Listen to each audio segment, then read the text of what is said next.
큰형님의 행동에 소름이 돋았습니다. 저는 둘째 며느리입니다.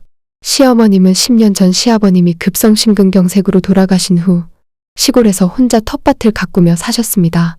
그런데 2년 전 담도암 진단을 받으시고 서울의 대학병원에서 치료를 받게 되셨죠. 저희는 지방에서 살고 있고 서울에는 시아주버님 내외가 있습니다. 형님은 전업주부이며 형님네는 시댁에서 사준 45평 아파트에서 살고 있습니다. 반면 저희는 어머님이 아파트를 사주신다고 하셨을 때도 정중히 거절했습니다. 어머님, 저희는 저희 힘으로 살게요. 걱정 마세요. 그렇게 저희는 자립하며 열심히 살았고 어머님께 손 벌리지 않으려고 노력했습니다.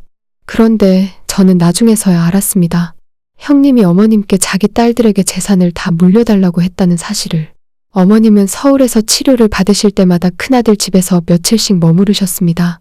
저는 당연히 형님이 잘 모시고 있을 거라 믿었어요.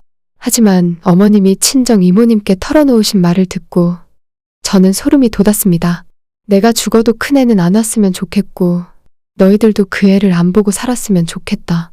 이 말을 듣자 저는 뭔가 이상하다고 느꼈습니다. 도대체 무슨 일이 있었던 걸까? 그리고 이모님의 다음 말에 저는 피가 거꾸로 솟았습니다. 어머님이 치료 후 몸이 아파 씻으려고 온수를 틀었는데 형님이 일부러 온수를 꺼버린 겁니다. 한겨울이었습니다. 암투병 중이신 어머님은 찬물로 씻고 나오셨습니다. 그런데 더 기가 막힌 건 형님이 한 말이었습니다. 어머님, 저희 애들이 이따가 씻어야 해서 온수 많이 쓰면 안 돼서요. 이게 할 말인가요? 그 말을 들은 순간 저는 참을 수 없었습니다. 어머님께선 그때부터 큰아들을 멀리하고 싶다고 하셨습니다. 저는 바로 서울로 올라갔습니다. 그날도 어머님이 형님 집에 계셨기에 직접 찾아갔습니다. 집에 도착하니 형님은 태연하게 앉아 있었습니다.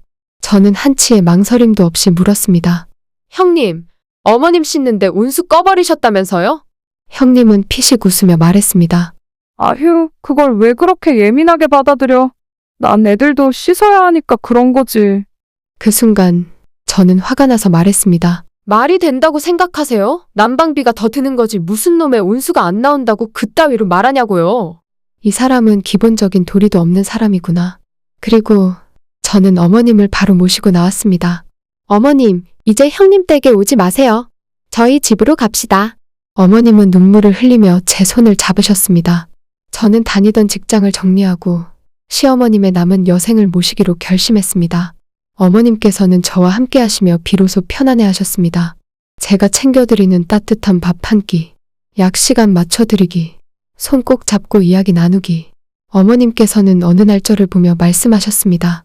내가 너를 며느리로 둔 게 정말 다행이다. 그 말 한마디에 저는 눈물이 왈칵 쏟아졌습니다. 그러던 어느 날 형님이 어머님께 다시 연락을 했습니다.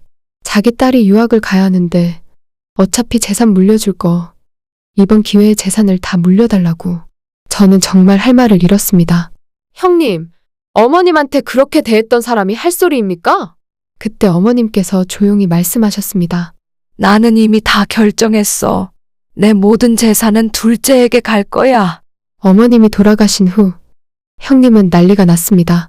이게 말이 돼? 어머님 재산이 왜 내 앞으로 가는 거야? 저는 단호하게 말했습니다.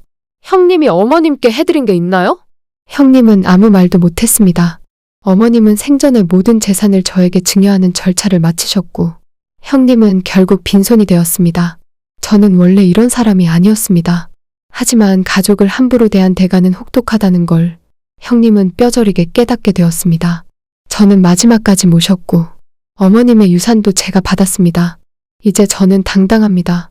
더 이상 형님 눈치를 볼 필요도 없습니다. 그리고 앞으로도 형님이 저희 가정에 발을 들일 일은 없을 겁니다. 형님, 이제 형님이 저희 눈치 보며 사세요. 제가 잘했다고 생각하시면 좋아요 눌러주세요.